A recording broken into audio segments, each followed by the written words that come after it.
Despite taking place in a futuristic universe full of aliens, monsters, mutants, and unimaginable eldritch evil, one of the most fascinating aspects of Warhammer 40,000 is the human condition. It's through this human condition in the setting that we get to explore incredible, unique concepts we don't have the chance to be exposed to regularly. Now, before I elaborate on the philosophy of 40k, there will be Reddit intellectuals screaming that the whole setting is nothing more than satire. But this is a misleading and ignorant way of exploring the 40k universe. Yes, Warhammer 40k began as a parody of science fiction, but over time the setting evolved and began leaning on its more serious side and left the comedic elements behind. Nowadays, 40k's setting and lore functions as a legitimate, immersive universe in its own right. The satirical aspect of 40k falls flat in the modern depiction of the setting because the authoritarian regime of the Imperium isn't creating false threats to justify itself and maintain control. Unlike in George Orwell's 1984, in Warhammer the threats are real. Let your guard down for too long, a hive fleet of Tyranids will devour your planet's biosphere. Give people too much freedom of thought, chaos will take root in their minds and start literally destroying reality. Loosen your grip on military power, orcs or necrons will overrun your planets. So, too much freedom equals complete annihilation. Too much oppression, survival without meaning. These themes move 40k completely away from the realm of satire or any real-world historical analogy, and into something more unique, a tragedy of necessity or cosmic fatalism. In 40k, authoritarianism isn't a choice, it's the only viable survival strategy. Exploring what this does to culture, morality, and the human spirit over a period of thousands of years is not only intriguing to our curiosity, but we can draw very unique perspectives from such a unique setting.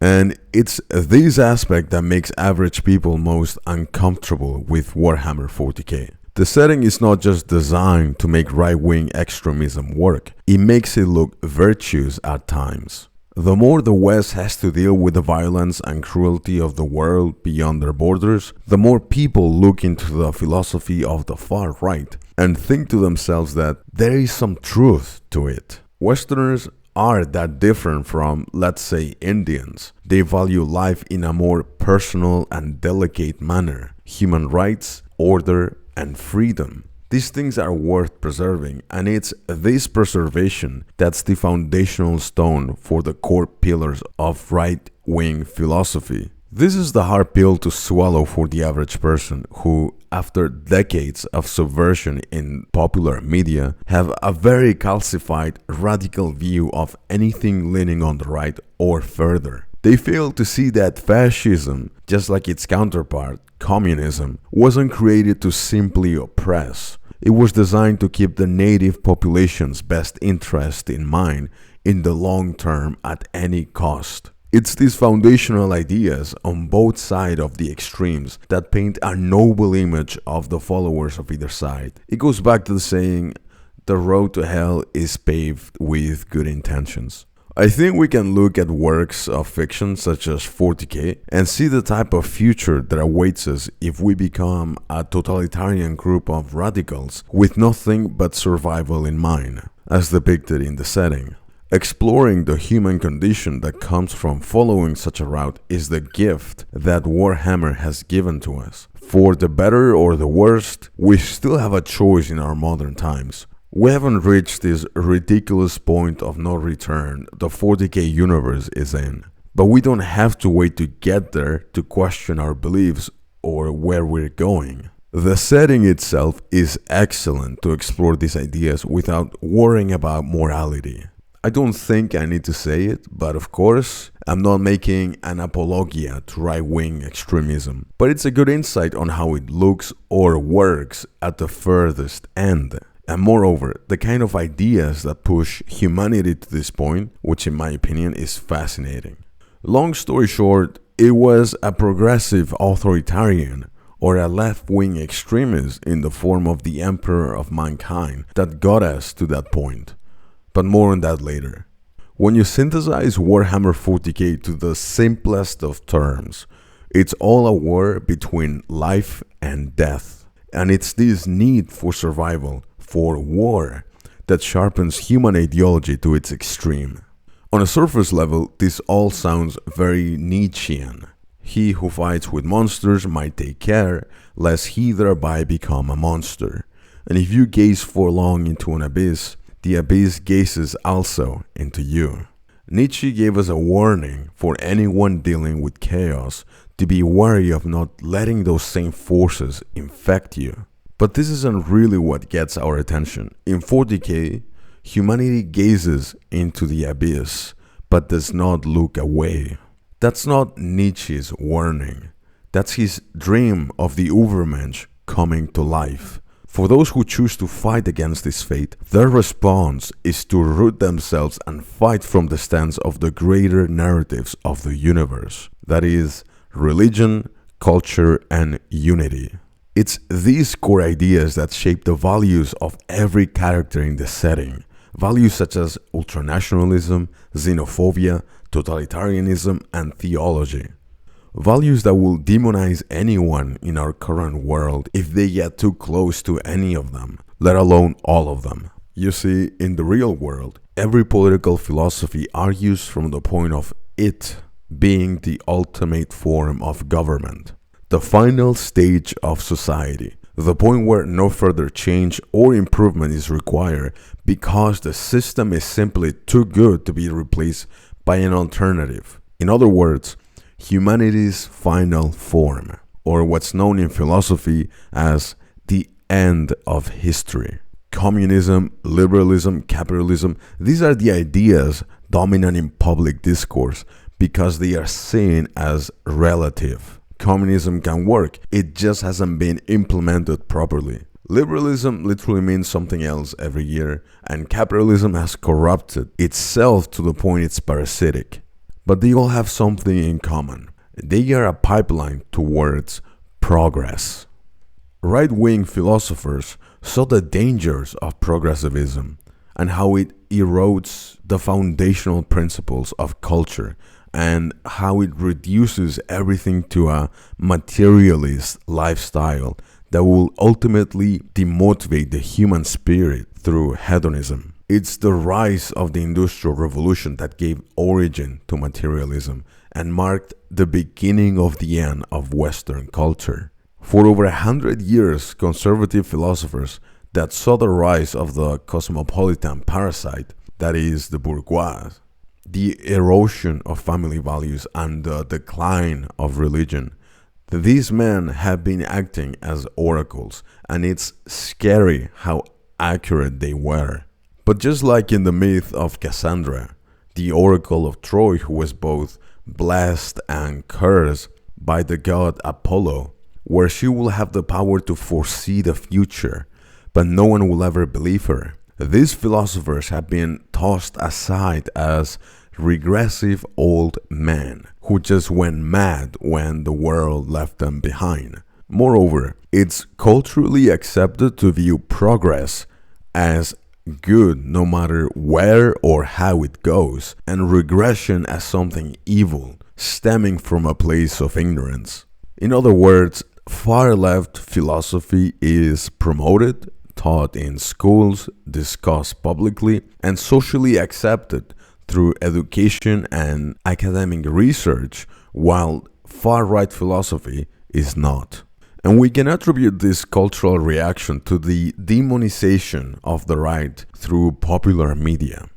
These platforms have for years been pushing the imagery of Nazi Germany and concentration camps like a mantra. Now, some might argue that the far right is also promoted through, let's say, social media. But reality is that most of these are all small groups of controlled opposition, where it's just young men sharing memes and anecdotal evidence. The level of disparity between both groups, that is, the far left and the far right, in terms of promotion or organizational level should make my point obvious.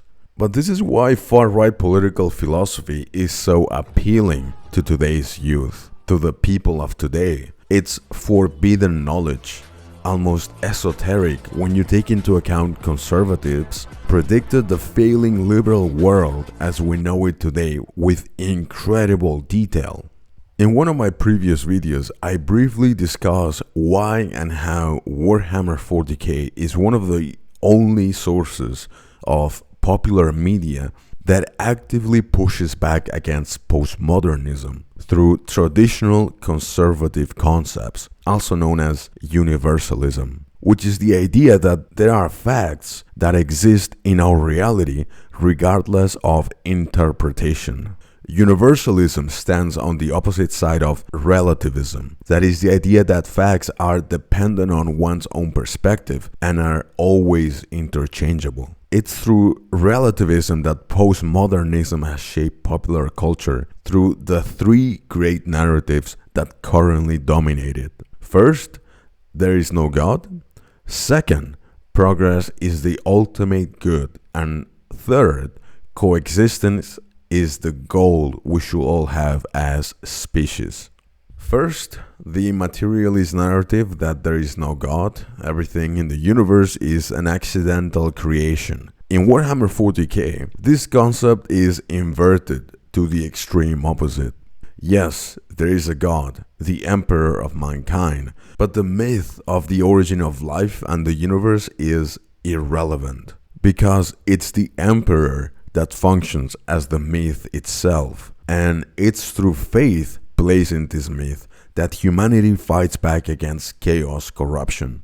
To illustrate the significance of faith in a foundational myth, Oswald Spengler's The Decline of the West is a good reference. Spengler saw the rise and fall of the Weimar Republic, a German state founded at the beginning of the 20th century characterized by its progressive liberal ideas, the same ideas that brought it to ruin. During the 15 years it lasted, the Weimar Republic became the world's capital of human degeneracy. From child prostitution to the very first sex change operations, Germans saw how fast their culture declined once it lost its connection with its spiritual roots. A disconnection that only the social elite enjoyed, promoted, and celebrated, while the rest of the population suffered in silence. Spengler described these elites as people inclined to assume that myths and God ideas are creations of primitive man. In reality, it is the exact opposite. This ability of a soul to fill its world with shapes, traits, and symbols belongs most definitely not to the world age of the primitives, but exclusively to the springtimes of great cultures. In other words, materialism dismisses the myth of creation as primitive, but Spengler tells us that it's through these myth-forming ideas that humanity can rise from the depths and flourish once more, which parallels the Warhammer universe, where the Emperor functions as a transcendent myth, the foundational symbol anchoring humanity's defense against cosmic horrors. Second, progressivism is good no matter what shape or form it takes. The universe in 40k, unlike the real world, presents us with a real threat, that is chaos. An open-minded individual in this universe will only be opening themselves up for self-destruction. Therefore, the only remedy is to oppress diversity of thought and free spirit mentality. It's an exaggerated and straightforward solution, but it helps us explore the strength in rooting oneself to traditional values. Julius Evola, an Italian far-right philosopher, warned us about the dangers of progressivism, how it will eventually weaken the human spirit and our values through the decline of tradition. Against the progressives' modern ideals, such as progress, freedom, and a constant appeal to humanity, Evola warns us that these are nothing but empty words, designed to paralyze all capacity for clear judgment and criticism of the individual. This is why you can see liberal governments and their followers across the world completely unable to confront the levels of criminality and violence injected by third world migrants, but then get to work as soon as someone says something offensive, because their training, their program is idealized. It's designed to favor progress and punish regression. It's 6:01 on a Tuesday morning, and we were with state police as they raided this apartment in northwest Germany. Hier ist die Polizei, wir müssen bitte mal mit Ihnen reden. Inside, 6 armed officers searched a suspect's home, then seized his laptop and cell phone. Prosecutors say those electronics may have been used to commit a crime. The crime, posting a racist cartoon online. At the exact same time, across Germany, Wir haben einen Durchsuchungsbeschluss für diese Wohnung. more than 50 similar raids played out. Part of what prosecutors say is a coordinated effort to curb online hate speech in Germany. A regressive solution would be to arrest these foreigners and at least send them to jail or deport them. In some extreme cases, execute them. But even if that's too far, it still offers a definitive solution to the dangers these people represent. Dangers that the progressives justify or even cover up in some cases. Again, because they are ideologically motivated to do so. To reveal their progressive ideas do not work would be to invite a regression towards a draconian system that punishes these criminals. And they would rather have citizens dying or being raped so long as they don't fail the ideology of progress. That is, the ideology they follow. Third, coexistence. It's well known the Imperium of Man in 40k is absolutely xenophobic to the highest degree. To the point there is an entire orders of the Inquisition designed specifically to eradicate any influence of aliens, be it physical or mental. To invite coexistence in the 40k universe is to welcome absolute dissolution.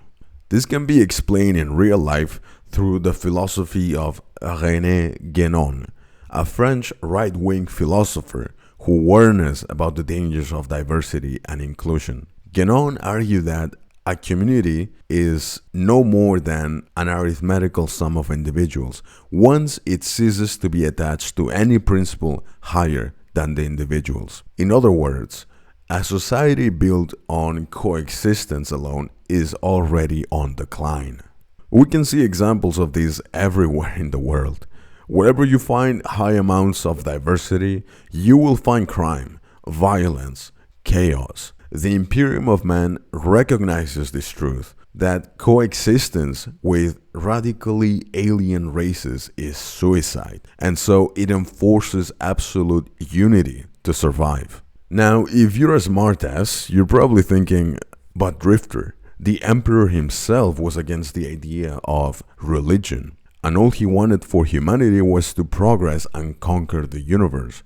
Moreover, he unified humanity under one banner, regardless of race, ethnicity, or culture. So every principle you're talking about goes explicitly against his will. And you're right. But this only proves my point further. The Emperor was ultimately a radical progressive leader. He pushed the antithesis of every idea I just discussed. And that's exactly why humanity is so messed up. Only a devoted progressive will be capable of fighting against human nature itself to the point of completely deforming it, throwing it so far to the darkest and deepest ends of the universe that our only response for survival is to claw our way back to our traditional roots. The Emperor, a progressive, is humanity's ultimate enemy. He loves us, but he cannot understand us, because the Emperor is not human. He appears and presents himself as a man, but he is far from it. At best, he is a machine. We cannot understand him either. Even while he was alive, his closest followers also fail to understand him. So nobody knows exactly what his ideas or what his plans are for humanity. It could be something horrible, because the emperor is only in love with his vision for us, but not with who we are. It's not that we don't deserve him. He does not deserve us. We did not fail him. He failed us by oppressing who we are, oppressing our intrinsic nature for culture and the divine. In the pursuit of progress, the emperor deformed humanity. And this is the gift that Warhammer 40,000 has for us. A setting of an alternate history where progress triumphs over anything and everything else. Because progress without restraints, without any traditional value to hold on to, will always lead us towards the precipice of damnation. And that's all I have to say. Thanks for listening. Bye.